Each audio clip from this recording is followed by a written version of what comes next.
Amado Deus, Pai querido, nós te glorificamos nesta manhã, ó Deus, em que a tua bênção tem estado sobre nós, a tua graça, a tua renovação, as forças, ó Deus, o Senhor nos tem concedido, como é a tua promessa. Os que confiam no Senhor renovarão as suas forças e subirão com asas de águia, correrão e não se cansarão, caminharão. E nós temos caminhado, ó Deus, e nos alegrado e entendido que vale mais um dia nos teus atos que em outras partes 1000. Por isso, Deus, aquilo que o Senhor sabe que necessitamos, que precisamos receber e ouvir, acrescenta-nos nesta manhã a porção preparada, ó Deus, para que sejamos obreiros aprovados que não têm do que se envergonhar, manejando bem a palavra da verdade, sendo capazes de dar testemunho da glória de Deus e das virtudes do século vindouro. Nos abençoa a mente, os sentimentos, a compreensão, nos renova as forças. Nesta manhã nós oramos confiados, agradecidos, em o nome santo e soberano do Senhor Jesus. Amém. Amém. Vamos poder sentar. Nós vamos hoje dar início a um estudo chamado o jejum. Muita gente busca saber como se jejuar, né? As pessoas, durante toda a minha história de cristianismo, 23 anos, as pessoas procuraram saber como é que se jejua. Era a grande pergunta em todas as denominações onde eu conheci alguém. A pergunta era: como que é o jejum? Como é o jejum verdadeiro? Que hora se deve jejuar? Tem dia para jejuar? Enfim, por que essa pergunta? Por que tanta dúvida? Porque ninguém nunca, jamais definiu a questão de jejum. Simplesmente porque a Bíblia não define a questão de jejum de acordo com o que muitos pensavam. As pessoas nunca se perguntaram: será que devemos jejuar? Não, elas só perguntavam o seguinte: como se deve jejuar? Porque na cabeça delas já se deveria jejuar.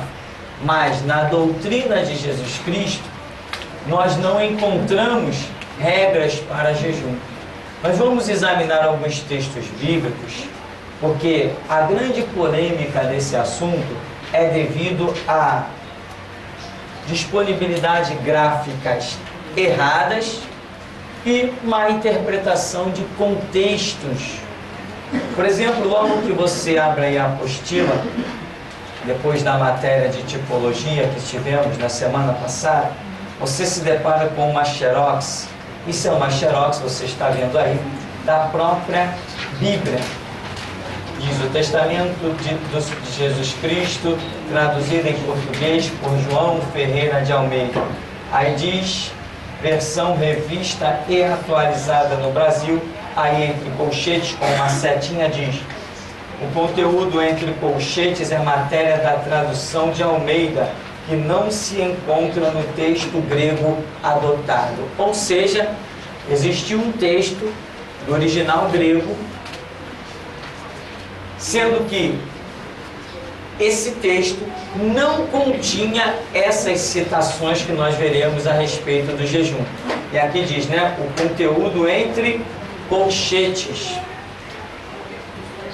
Mas as pessoas nunca se preocuparam em saber por que um texto vem entre chaves, um texto vem entre colchetes, por que aquele texto vem entre aspas, por que aquele texto vem entre travessões. As pessoas não se preocupam com isso.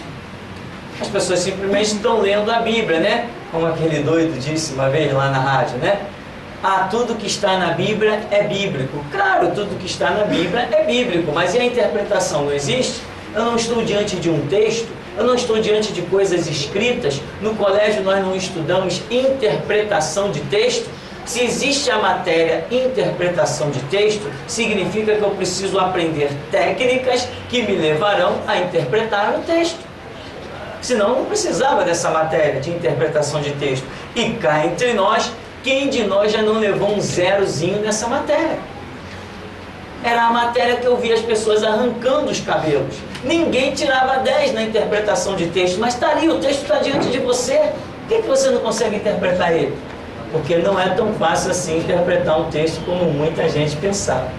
Não é simplesmente está escrito, eu estou vendo, eu estou lendo. Não é só isso. A interpretação depende de uma série de pontos que eu vou chamar de pontos técnicos, né? É o ponto quando ele vem, quando ele interrompe, deixa um espaço e o texto recomeça na outra linha, afastado da margem. É a vírgula, é o ponto vírgula, é o hífen, é o colchete e uma série de outros pontos que existem para nós podermos interpretar corretamente um texto bíblico. Para que você tenha a ideia, existe um texto adulterado pela Igreja Católica, lá de Pedro, quando Pedro escreve as suas epístolas, ele diz assim: o que agora, como verdadeira figura, vos salva, o batismo.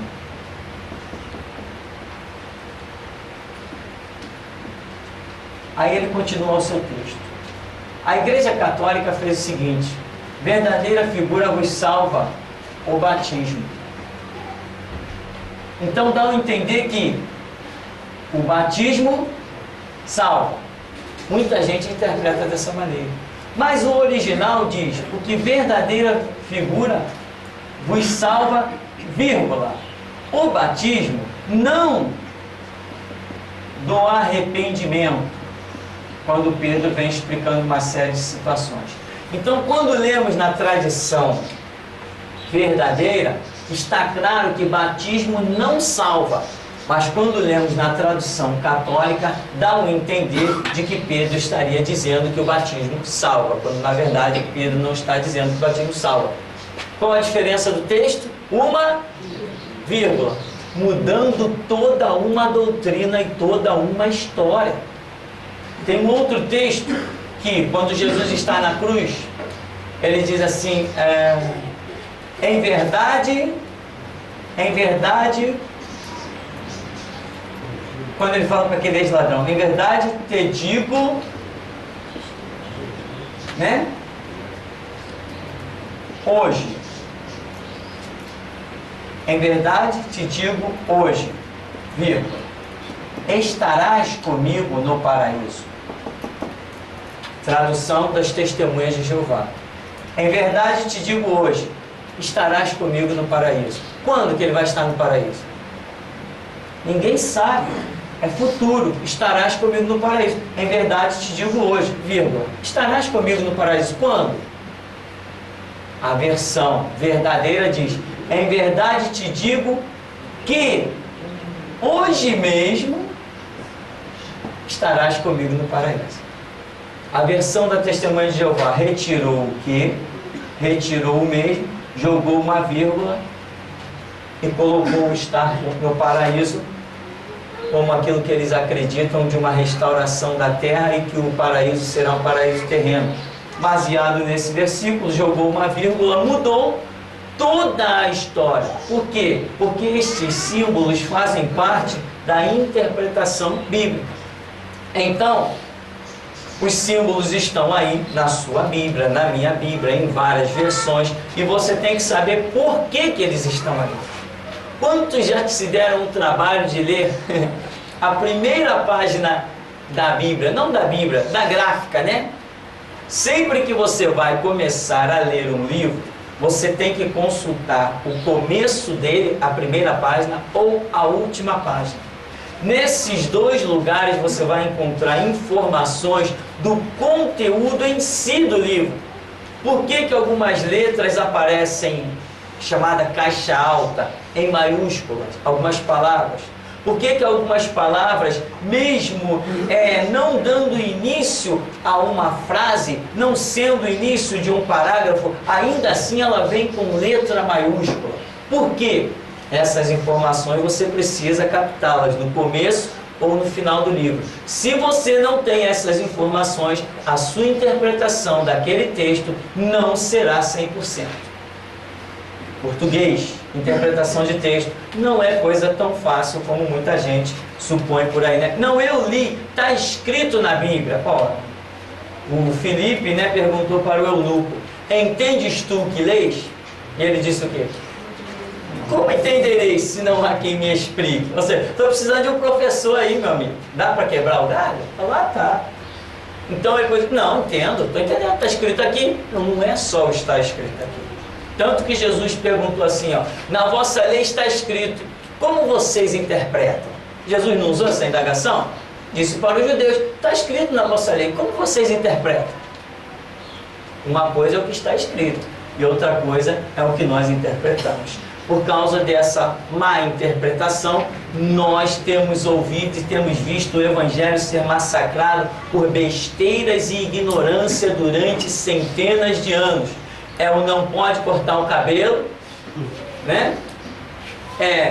Tem que usar saia, não pode usar sapato de salto muito alto, tudo interpretação maluca da cabeça de ignorantes. Mas massacrou ou não massacrou a igreja? Destruiu ou não destruiu vidas?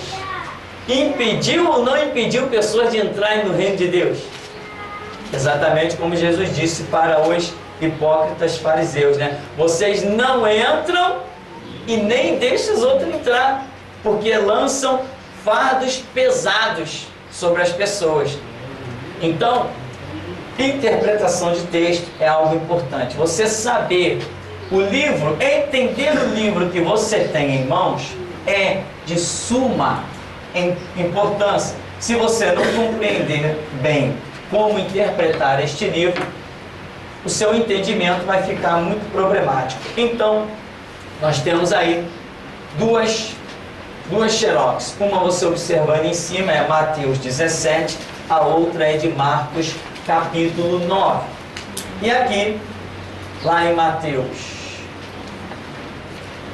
17, especificamente no verso 21, nós temos um texto que ele vem entre colchetes, que está incluído nessa orientação da própria gráfica, dizendo que este conteúdo não faz parte do próprio manuscrito da onde esta Bíblia, Novo Testamento, foi copiada. Então por que eles colocaram aí? Aí depois vai dizer assim: ah, mas isso aí foi acrescentado com base em notas e estudos de João Ferreira de Almeida. O que nós temos pesquisado e descoberto? Que João Ferreira de Almeida fez muitas anotações sobre a Bíblia. Foi a primeira pessoa que traduziu a Bíblia para o português. E ele fez muitas anotações. Anotações essas dentro da interpretação pessoal dele. E o que tinham essas interpretações dele a ver com a realidade? Algumas coisas poderiam estar de acordo com a realidade, outras não. Eu posso fazer a tradução de algum livro e colocar um monte de observações minhas pessoais. O que isso tem a ver com a originalidade do livro? Nada. O próprio apóstolo João, quando está escrevendo o Evangelho de João, ele faz um monte de prerrogativas dizendo: ah, Jesus disse isso por causa disso, daquilo e daquilo outro. E eu não concordo com João. Pedro chega a fazer algumas menções de algumas passagens: ah, o mestre disse isso por causa disso, daquilo, daquilo outro. Quando eu examino a Escritura, eu não tenho a mesma conclusão que Pedro teve. Mas tem pessoas que acham que está escrito ali, eu tenho que baixar a orelha e seguir. Não. Quando sai dos lábios de Jesus, eu tenho que baixar a orelha, bem baixada, e seguir. Mas se foi Pedro, Paulo, Tiago, João, Estevão, Alfeu, Bartolomeu, qualquer outro que tenha dito, eu não tenho que baixar a orelha. Eu tenho que estudar e ver se o que estes homens, apóstolos de Deus, disseram, se está de acordo com o que Jesus ensinou. Ou será que Paulo era infalível? Virou papa. Pedro era infalível? Não, a Bíblia mostra vários erros destes homens, grandes homens de Deus, cometeram um erro. Por isso nós temos a chance do arrependimento e das misericórdias de Deus. Então, voltando aqui ao nosso texto, por exemplo, Mateus 17, 21, está entre colchetes, não só uma palavra, mas todo o versículo 21. Mas esta casta não se espelha a não ser por meio de oração e jejum. A Bíblia está dizendo, pelo que lemos no começo da página, a Bíblia está dizendo que este versículo 21 não faz parte da própria Bíblia. Entendeu? A Bíblia, quando jogou esse colchete aqui, ela está dizendo que o versículo 21 não existe. É isso que está dito aqui. Aí quando você vai para a tradução, por exemplo, dos Testemunhas de Jeová, que é uma cópia mal feita, adulterada por... Como é o nome do líder dos Testemunhas de Jeová? Russell, um tal de Charles Russell, né? Charles Russell, ele copiou de uma versão inglesa, ele copiou o que hoje é chamado de tradução do Novo Mundo dos Testemunhas de Jeová. Só que ele adulterou um caminhão de coisas. Mas o verso 21, lá de Mateus 17, 21, simplesmente tem um tracinho assim, mostrando que ele não existe. Quando nós vamos, hoje, se você for à Sociedade Bíblica do Brasil e comprar a Bíblia na tradução da linguagem de hoje, quando você abrir lá em Mateus 17, no verso 21, você vai ter uma surpresa. Simplesmente vem um tracinho. Ele não existe lá também. A versão, aquela versão católica, como é que chama? A Vulgata, verso 21, não existe. A Bíblia de Jerusalém, quando você vai à Bíblia de Jerusalém, não existe. Então, mas esta casta não sai a não ser com oração e jejum, é um verso bíblico que não é bíblico. Não existe. E quem aí não conseguiu uma dor de estômago de tanto jejuar? Porque a questão é uma questão de muito estudo, mas está lá na Bíblia. Sim, e o pior, tem versões bíblicas que o tal bendito colchete não vem. Ele não vem. Aí acabou. Quem vai dizer que não está escrito? Não vem, o colchete não vem. O infeliz que pegou a versão que foi republicar, o infeliz tirou o colchete. Vai ver, ele gostava de passar fome, emagrecer, sei lá o quê. E ele tirou o colchete. Aí as gerações que vieram comprando Bíblia, sem a devida orientação, sem a devida explicação, foi achando que quanto mais jejum, mais poder. E os hospitais começaram a receber gente assim com úlcera. Úlcera num, úlcera no outro, e a grande maioria crente. Foi assim. Eu mesmo tive problema. Depois Deus curou. Mas eu tive um problema de tanto que eu acreditava. Estava escrito. Ninguém me disse que não estava escrito. Hoje, meu irmão, não tem jejum, não tem nada. E ai do diabo se ele aparecer, né? Ai dele se ele aparecer. Ainda mais que a gente ficando mais gordinho pesa mais. O soco é mais forte. Ó. Em Marcos, a outra passagem em Marcos capítulo 9, especificamente é no verso 27, né? Não, no verso 29. Verso 29. Marcos 9, 29. Diz o texto bíblico: respondeu-lhes: esta casta não pode sair por meio de oração e jejum. A palavra e jejum em Marcos está enquadrada na mesma situação que a de Mateus. E o interessante é que aqui em Marcos é apenas uma palavrinha, o jejum, que não faz parte do original. Mas em Mateus é todo o verso, ele inteirinho. Como aquilo foi parar aí? Pelas notas de tradução de João Ferreira de Almeida, né? O que acontece? Hoje você não vê aí na sua Bíblia as chamadas Bíblia de estudo, notas de rodapé, etc, etc. Aí você tem assim o texto bíblico aqui num canto, aí tem uma coluna, aí vem mais texto bíblico no outro, aí aqui no meio vem um monte de coisa, às vezes é aqui embaixo um monte de anotações. O que dá a entender é que João Ferreira de Almeida fez anotações, em algum canto da página ele fez anotações. Depois as gráficas pegaram as anotações de João Ferreira de Almeida sobre aquela determinada passagem e jogaram para cima. Mas usaram lá o seu colchetezinho. Mas outras gráficas vieram fazer cópia e eliminaram os colchetes. Isso deu um rolo danado. Isso fez muita gente gastar dinheiro para curar úlcera, gastrite e anemia, principalmente os obreiros da Universal. Esses aí é recorde, porque eles realmente acreditavam. Agora não, agora o obreiro da Universal nem jejua mais, porque já não acredita em mais nada. Eles viram que ali é só um mercenarismo, estão só atrás de um cabide de emprego, não tem mais nenhuma visão espiritual. No começo, a obra da Universal, quando eles realmente acreditavam, eles caíam para dentro dessa história de jejum.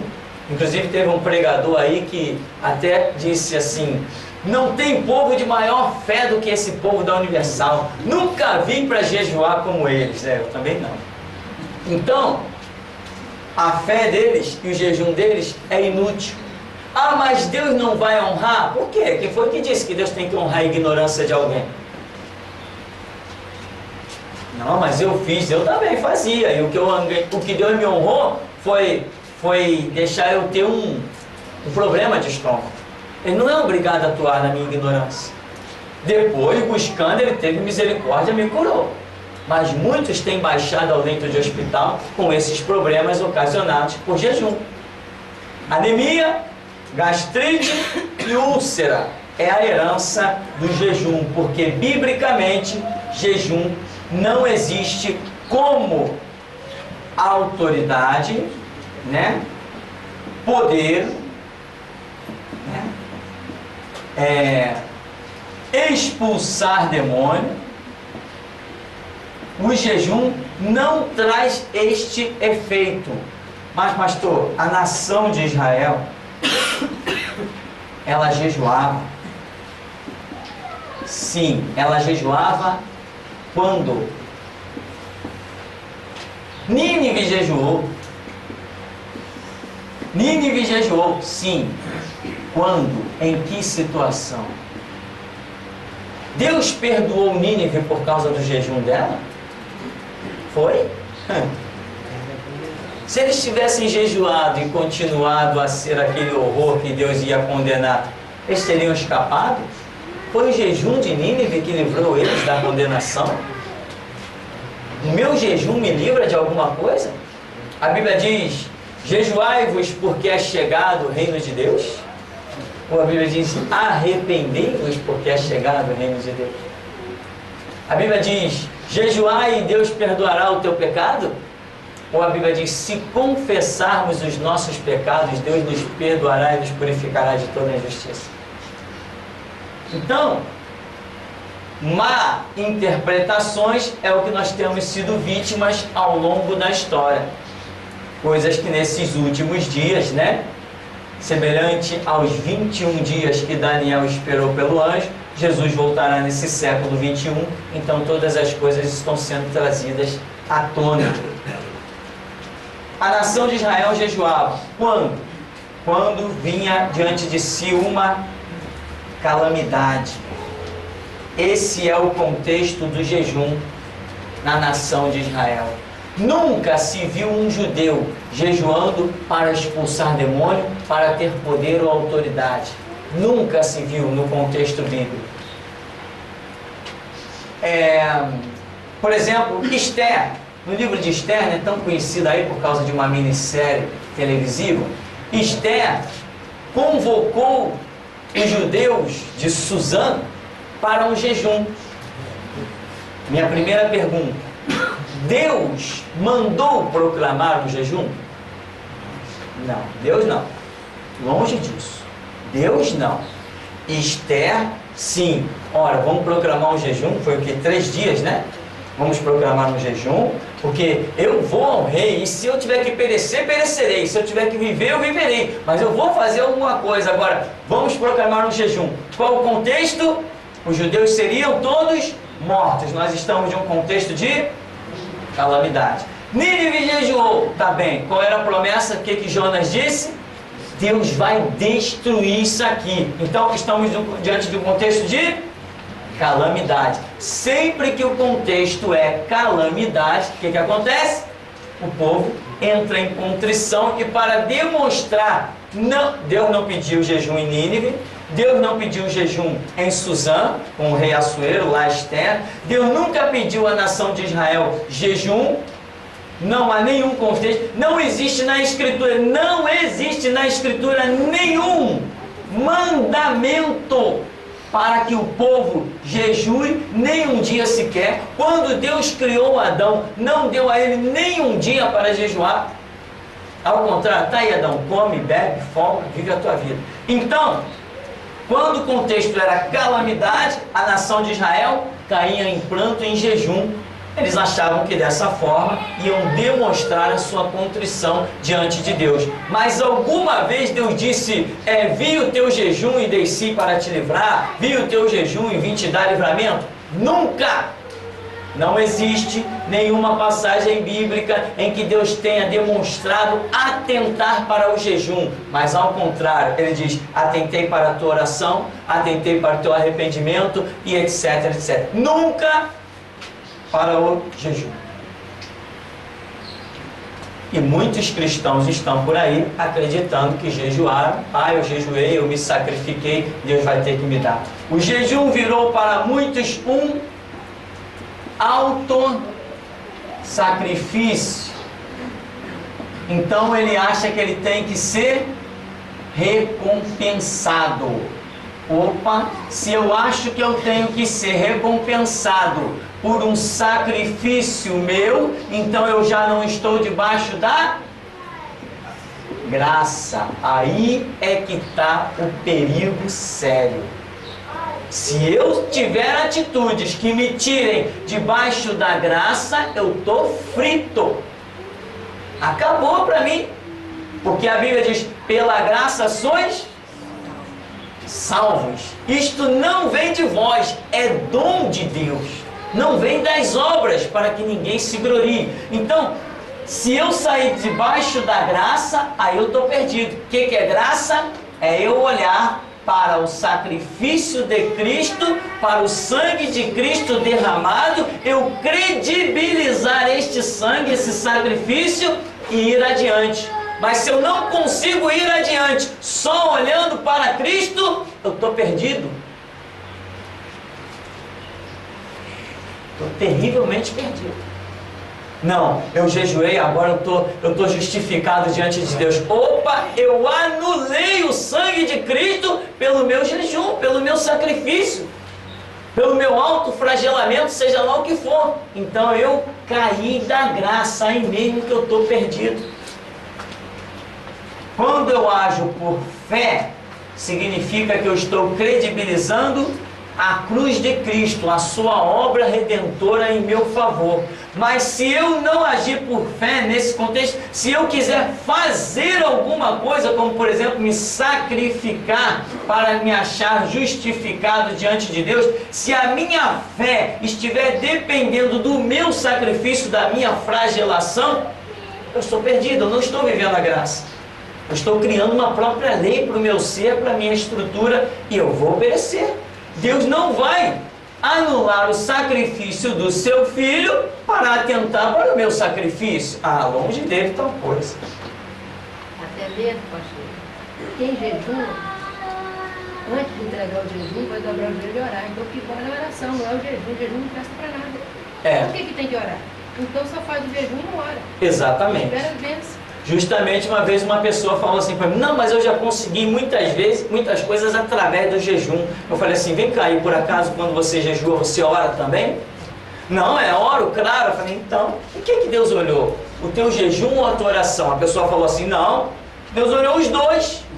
Olhou tanto o meu jejum quanto a minha oração. Eu falei, então vamos fazer o seguinte, só jejua e não abre a boca em oração. Vamos ver o resultado.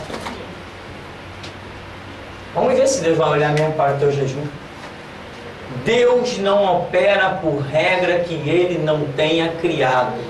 A regra é dele, Ele é o caminho, Ele é a verdade, Ele é a vida. E não adianta que fora das regras dele, Ele não vai operar de forma alguma. Então, quando você examina, está aí esses textos na própria xerox de Bíblia que nós colocamos, esses textos não fazem parte do original. Aí uma vez um camarada disse assim, esse cara está querendo dizer que o que está escrito na Bíblia não é bíblico.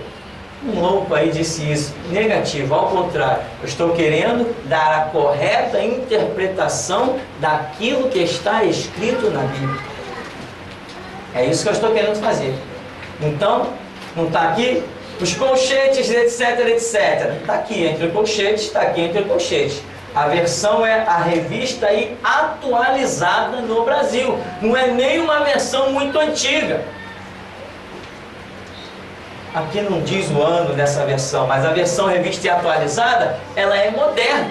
A versão revista e corrigida é muito antiga, foi praticamente a primeira que surgiu em solo brasileiro. Então, por aí, nós já vemos a introdução desse estudo. Aí depois nós falamos uma série de coisas e chegamos até a página 11 desse segundo bloco aí, da apostila. Nós temos alguns textozinhos que gostaríamos de interpretar.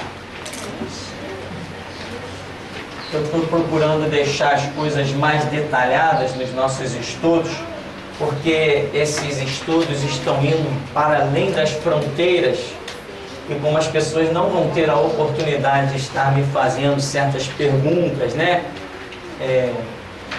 Então eu quero deixar o mais detalhado para a compreensão das pessoas. Estudos que estão indo para a Alemanha, para a África, para tudo que é canto, eu quero deixar eles o mais detalhadamente possível explicado. E aqui então diz, nessa página 11, lá no item 1, lá embaixo, diz, jejum é uma determinação de alguém em abster-se de gênero alimentício. É a própria pessoa que se autoprograma ao fato. E depois diz, 2, ficar sem comer pode não representar um jejum, determinação pessoal, mas um envolvimento em uma dada situação em que o ser humano foi submetido à abstinência, até mesmo por ficar impossibilitado de lançar mão de alimento. Quais são as questões aqui? Nós queremos lembrar de Moisés e o que foi tipificado por ele, Jesus Cristo. Você lembra que Moisés foi chamado por Deus ao monte? E lá ele esteve por quanto tempo? 40 dias e noites. O que ele não fez lá? Ele não comeu, ele não bebeu e ele não dormiu, pelo que entendemos. Jesus também foi ao deserto e lá não comeu, não bebeu e não dormiu. É o que entendemos até que se prove o contrário. Situações impossíveis a seres humanos. E aqui nós estamos falando de 2 seres humanos, pois a Bíblia diz a respeito de Cristo Jesus nosso Senhor, que o Verbo se fez carne e habitou entre nós.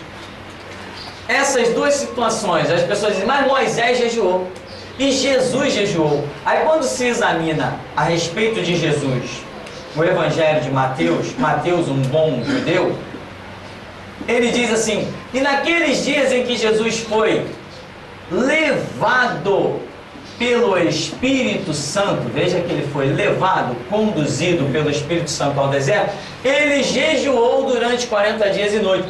Mas Lucas, bem mais evoluído nas suas concepções mentais, pois era um médico, apesar de também ser judeu, mas era médico, Mateus diz que ele jejuou, Lucas fala do mesmo episódio e diz que ele simplesmente ficou sem comer.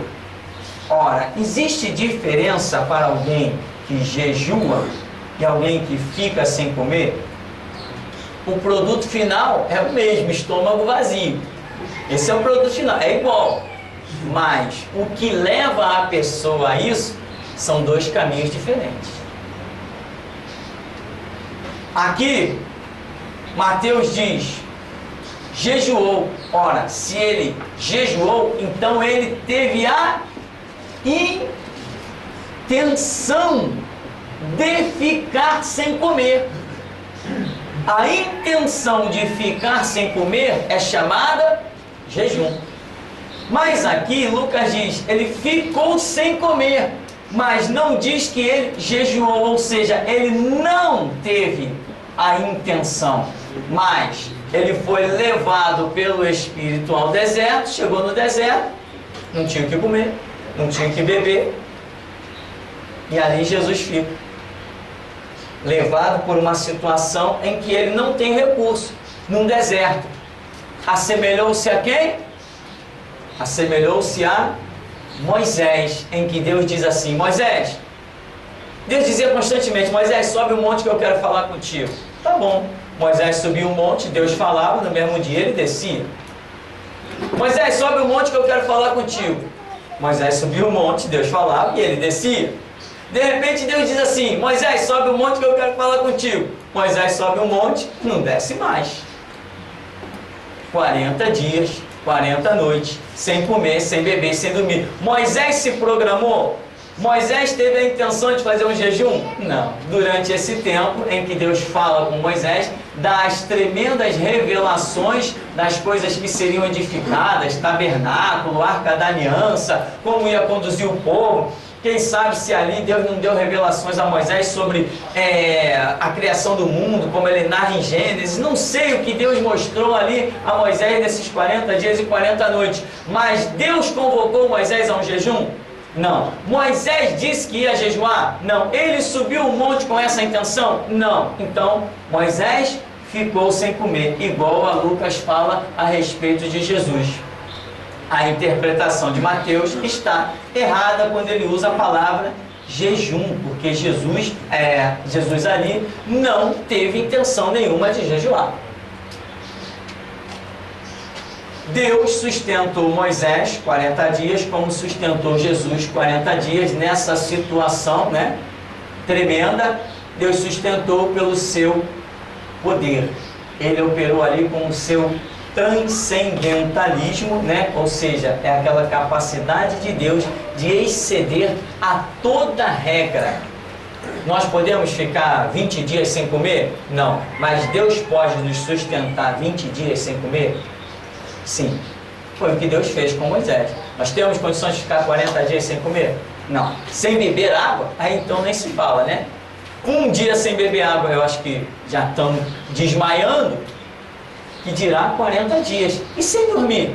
E nós temos um outro personagem, chamado Elias.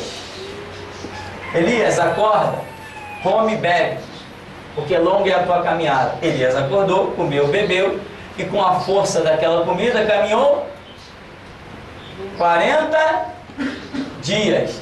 Não comeu mais, não bebeu mais nada e foi direto para o Monte Horebe. Entendemos que também não dormiu, não parou mais até chegar no Monte Horebe, o monte de Deus. Isto é o que eu entendo a respeito da questão do jejum, Eu não jejuo. Se tem pessoas que...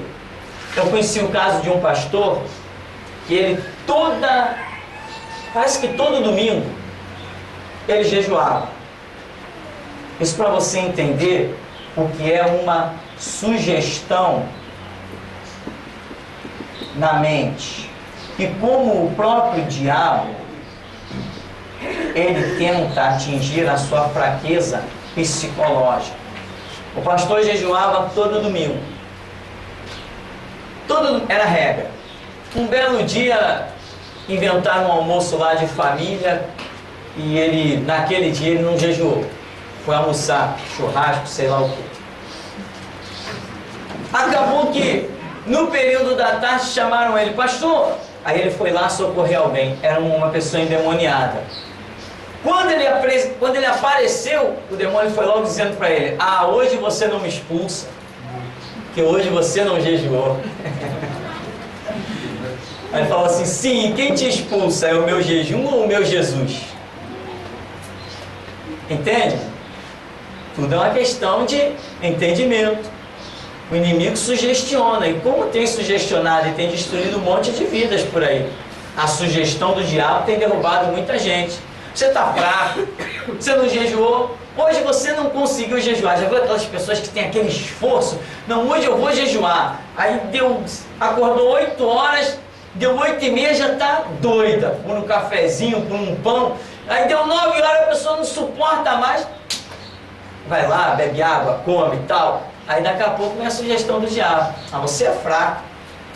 Você não consegue me derrubar, você não consegue nem um dia de jejum. O camarada se entrega ao fator psicológico, acabou. Aí culpa a Deus. Por que Deus não me ajuda a jejuar? Fulano jejua, não sei quem jejua. Tudo isso é sugestão e que nada tem a ver com a realidade. Então, o jejum, para mim, não cura enfermo, não expulsa demônio, não põe ninguém mais forte nem poderoso, não dá autoridade contra as legiões do inferno. Ao contrário de tudo isso, eu só reconheço como autoridade a palavra de Cristo Jesus. Essa sim, essa tem autoridade. Tá? No demais, meu irmão, não acredito de forma alguma. Bom, tem várias passagens bíblicas que estão explicadas aí na nossa apostila. Inclusive algumas dessas que as pessoas muito me perguntavam, agora eu não respondo mais.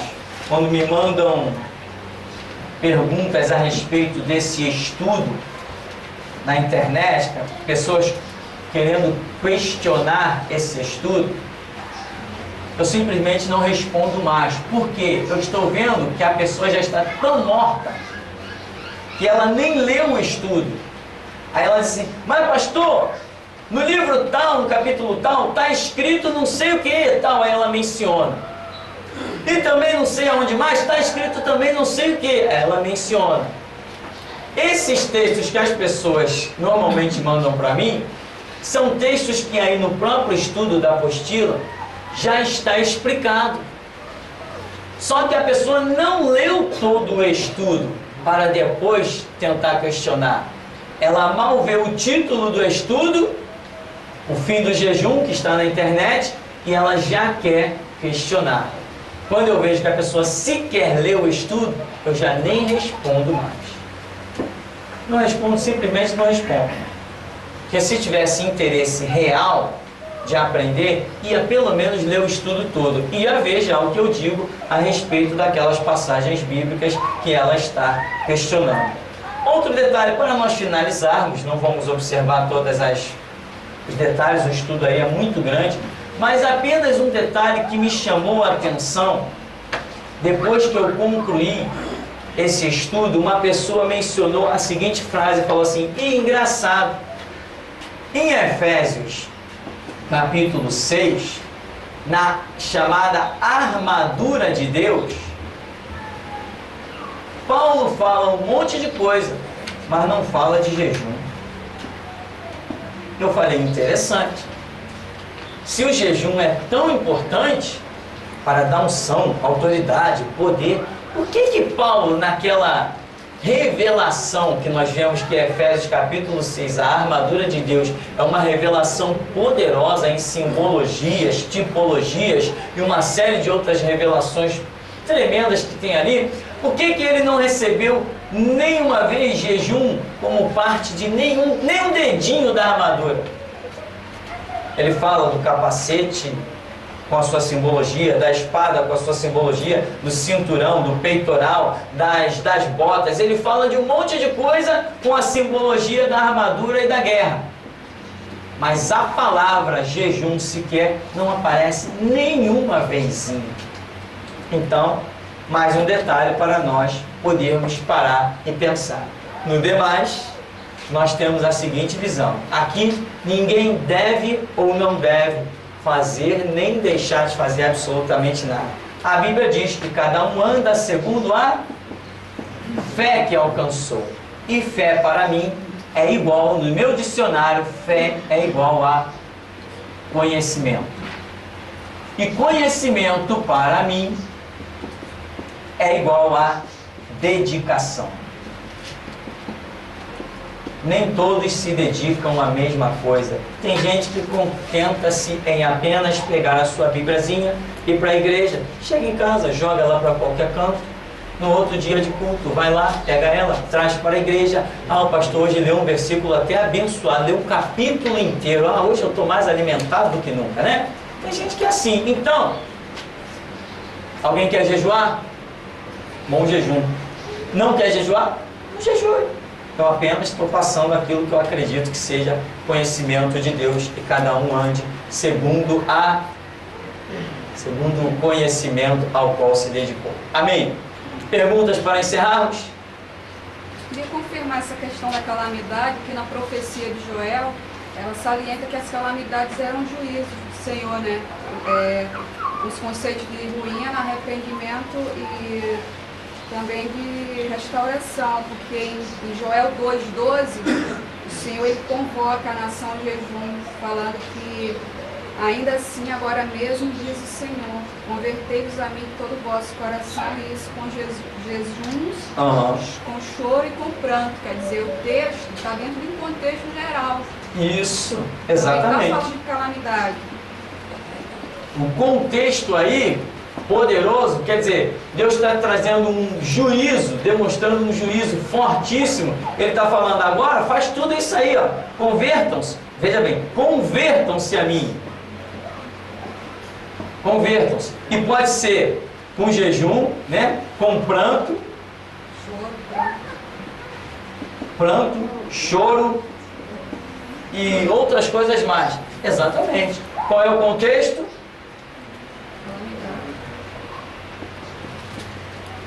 Calamidade. Muita gente não entende isso aqui, ó, o contexto. Aí quando alguém, por exemplo, uma vez me questionaram a respeito desse texto, e eu falei assim, tá, se você não consegue compreender esse texto, vamos voltar então, vamos procurar achar antes desse. Se Deus aqui cobra um jejum, então significa que antes ele tenha obrigatoriamente que ter dado um mandamento. Vamos em busca do mandamento. Não achamos o mandamento. E aqui é contexto de calamidade. Mas pastor, Daniel jejuou. É possível até que Daniel tenha jejuado. Mas a Bíblia diz que Daniel orou 21 dias. É possível até que ele tenha jejuado, era o costume deles. É possível até que tenha jejuado. Mas o anjo, quando se manifesta, diz: Daniel, desde o primeiro dia do teu jejum, eu fui enviado. Daniel, desde o primeiro dia da tua oração, eu fui enviado. E eu vim por causa das tuas palavras. Então tem que examinar. Tem que examinar isso, ok? Dentro desse contexto de calamidade, que até induz a pessoa, de repente, de uma forma natural, não fabricada, a jejuar, se a gente analisar a natureza humana, nem todo mundo age dessa forma, porque tem até pessoas que compulsivamente passam a comer bastante diante de uma calamidade. Então ela sairia num desprestígio diante de Deus, se fosse uma regra, né? Certo. Então existe, e realmente o jejum está abolido de qualquer situação de bênção. Existem essas duas vertentes realmente. Tem pessoas que quando se vê diante de uma certa pressão psicológica, ao invés de perder a vontade de comer, né? Ela perde a vontade. Outras não. O homem que parece um trator gigante. Acontece. Às vezes, quando eu estou nervoso, eu começo a comer uma coisa aqui, começo a comer uma coisa ali, fico meio nervoso, alguma coisa está na minha cabeça assim, eu tenho que tomar uma decisão. Aí eu começo a rodar pela cozinha, começo a rodar, abro o armário, é uma reação. Agora, eu mesmo já tive situações em que, por exemplo, quando eu fui preso, os 18 dias de prisão, nos dois primeiros dias de prisão, o impacto foi tanto que nos 2 primeiros dias de prisão eu não comi e nem bebi nada. Não comi e nem bebi nada nos 2 primeiros dias de prisão. Aí eu conversei com um rapaz que se tornou amigo nosso lá. Eu falei assim, rapaz, uma coisa incrível, eu estou aqui há 2 dias, não como, não bebo. Ele falou, é assim mesmo. Eu quando fui preso, o impacto foi tanto que eu fiquei 3 dias sem comer, sem beber, sem fazer absolutamente nada. Eu falei, então é normal. Ele falou, não é normal. Quando você se refazer do fator psicológico e entender que você está preso, a sua vida, ele falou assim, Brenda Rio, a sua vida vai voltar ao normal. Voltou ao normal, não tão ao normal, mas voltou depois. Passamos a comer, beber, contar até piada, né? Então, existem essas coisas que acontecem. Você pode ser movido a perder a vontade de comer, ou você pode, de repente, devorar tudo que vem pela frente. Existem os 2 fatores que incidem na personalidade nossa de seres humanos. Amém? Vamos dar uma paradinha e já já a gente volta?